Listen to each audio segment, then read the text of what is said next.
It's all I ever had. Redemption song. That's right.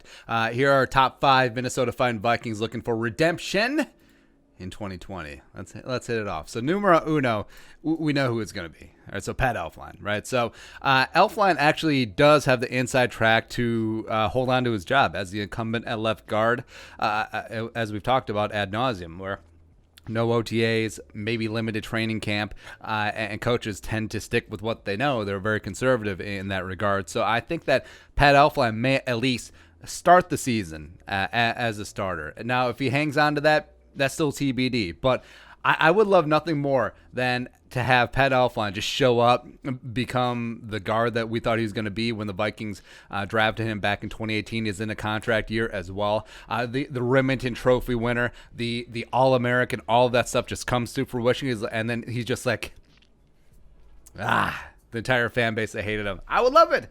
I would absolutely love it, because here's like, yes, we are hard on certain players, but it's mainly because we want more of them. We obviously expect more of them. That's why we're hard on GEDEON, on ELFLEIN, on Treadwell, on Cousins at times as well. It's not like we're hating on who do we hate on? Nakia Stewart Griffin, like the tight end who's not going to make the team. Yeah, no, it's not like that, right? So Pat ELFLEIN, he is going to have a golden opportunity here, but if he doesn't, Oli Udoh, one time. Yeah. Next up, number 2 Viking who's looking for redemption in 2020, JALEEL Johnson. Speaking of guys who are in contract years, 4th-round pick in 2017 coming out of Iowa University. Actually, it's weird to call it Iowa University. Iowa. Yeah. Now, I was really excited when he came in because we're just getting over, not having Sharif Floyd for the long term, as well as that was before Sheldon Richardson came in. And I was like, man, JALEEL, he put up some really nice numbers at Iowa, really slithery, nice little penetrating defensive tackle.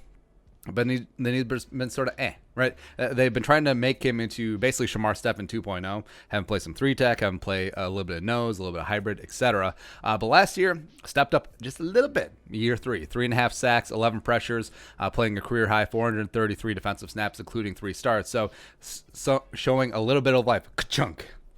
But still not quite panning out on that draft status as of yet. But again, contract year, show up and show out and get paid.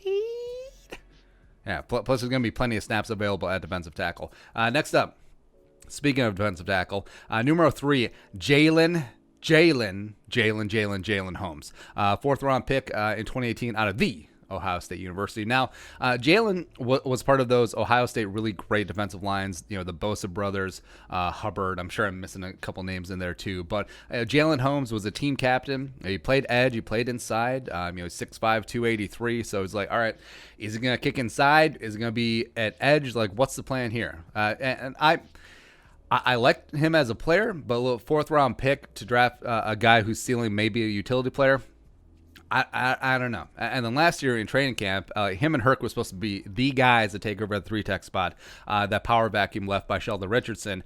And then no on both of them. He was a healthy scratch for 10 out of 16 regular season games, only played 82 defensive snaps. 38 of those came week 17, the free skate exhibition game against the Bears. So I don't know.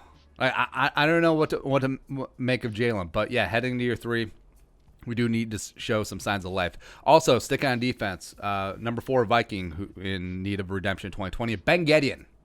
So Ben GEDEON, 4th-round pick, back in the day, lost his weak side linebacker job to Eric Wilson. Only played 102 defensive snaps last season. But, to his credit, he has been solid when he's been asked to play special teams.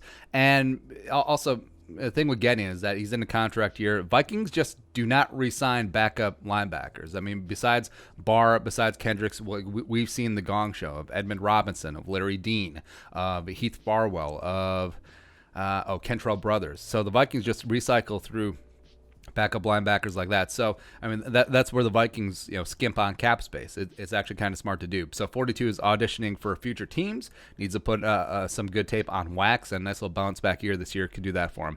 Lastly, so Viking number 5 in need of redemption in 2020, AMEER ABDULLAH.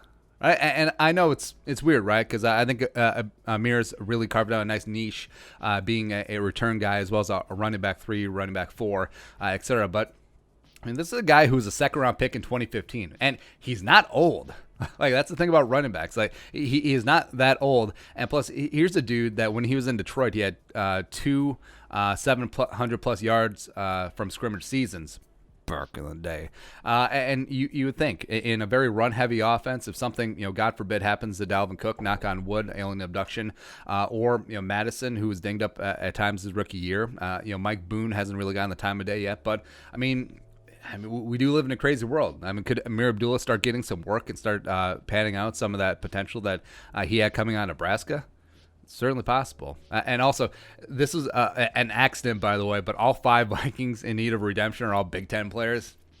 Just a really, really great look back on the home conference. Just fantastic. But all right, your thoughts.